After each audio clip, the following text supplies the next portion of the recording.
Roast chicken would have to be one of my favorite dishes in the entire world. In fact, it's one of the first dishes I learned to cook. My mother taught me how to roast the chicken, and I'm going to show you a few of the tips she taught me, and I'll probably add a few of my own. Now, it starts with the chicken. You've got to get a really, really good fresh chicken, whether you buy it in a bag or wherever you buy it. Make sure you take it out of the bag and just drain it like this over the sink to get all of the stuff out of it. Now, once you've got your chicken ready to go, we call this the vent or the Mongolia, whatever you want to do, you've got to season it. Make sure you put plenty of salt in there, because you want you to imagine the chicken being seasoned from the inside out. And with a good pepper meal, we make sure we put plenty of pepper in there as well. Now, you can go a little bit crazy here, but this is what I like to do. I start with some rosemary, some thyme, some parsley, whatever fresh herbs you've got. If you haven't got fresh herbs, throw some dried herbs in there. Throw whatever you want in there. If you like chili in there, put that in as well. A couple of onions, bits of onions. I like to put them in there. Don't overstuff it. You want to add flavor to it, but you don't want to break the chicken. And some lemons. I put some lemon in. Put some lemon in here as well. These are lemons that I stole from my neighbor. Now, to make it even more tastier, I've got some garlic. Just crush the garlic and throw that in there, just like that. And of course, to make it even more tastier, we need some butter. Butter makes everything taste good, and a nice big knob of butter just slid straight in there will melt and go all the way through that chicken and make it even tastier. Now, to truss it or tie it up, we want to hold it together. It's just a great way of putting it together to make it really tasty. Now, you can tie it with string, but another little tip is you could just slice the side of it there and then push the leg through that skin there and it holds. Not a great way of doing it because it does come apart sometimes, look at that, but it will hold it in place. For me, this is what I do. I like to get some butcher's twine. Really easy to do. This is the quick, easy method to do. Now, your butcher's twine you can get from your butcher. Just pop in there and ask for a couple of meters of butcher's twine. Just tell them Richo sent you. I just tie a knot around the parson's nose. You don't need to tie it too tight, and then cross the legs there like that, and then a nice little knot like that, and you can see it holds together like that. Really easy to do. You can do a nice little bow on it, so when it comes to roasting it or carving it up, it's ready to go. A nice pretty little bow packaged up beautifully.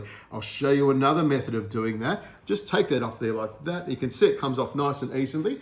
This is what we do in kitchens. We find the middle part of it here, which is the loop, turn it around here like this and grab it on either side. We pop it underneath the breast here like this, and then I'll just do it this way. We just tie a knot, and that knot will go all the way underneath the wings there, so it holds it in place. You can see when I pull on it, it actually pulls the breast up like that and pulls those wings in nice and tight.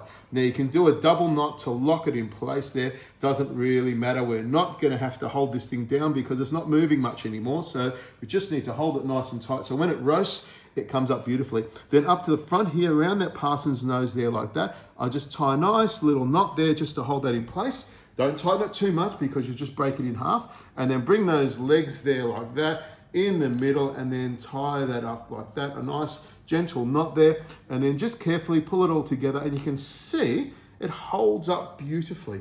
That's all you need to do. And then tie it off like this. And with the excess bit of string, I just cut that off there. And we've got a beautifully trussed chicken. Now, of course, if you want to get nice and fancy, you can pop some butter underneath it. What I do is I just put my finger between the skin there and the top of that breast on either side of the breastbone. Just push it in like this. Now, if you want to with the butter, you can just dip it in the salt there like that, and then it seasons it from the inside. Push it all the way like that. Just grab it, put it in some salt. You can pop it in some pepper as well.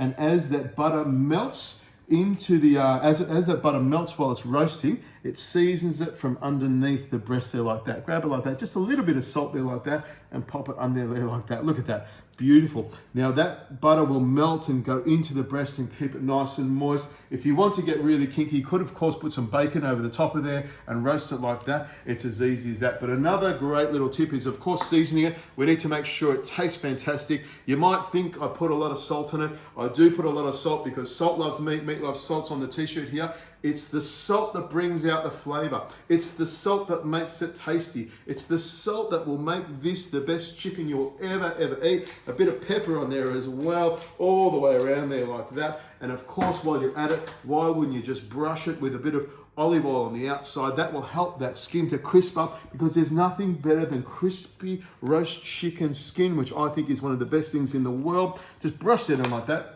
Now, a great little tip is to put that onto some baking paper. You roast it on the baking paper. It keeps all the juices on the bottom so it doesn't make your baking tray nice and brown. But another even better trick is to actually pop the chicken onto your roasting rack. Pop it onto a rack and put a tray underneath it to catch all those juices. And I like to put a tray of potatoes under there so the potatoes roast with those chicken juices on the outside of it. That looks fantastic. That is the quickest, easiest, and most tastiest roast chicken in the entire world. Well, it will be in a few hours. Do you want to cut something else in there? Is that all right? You sure?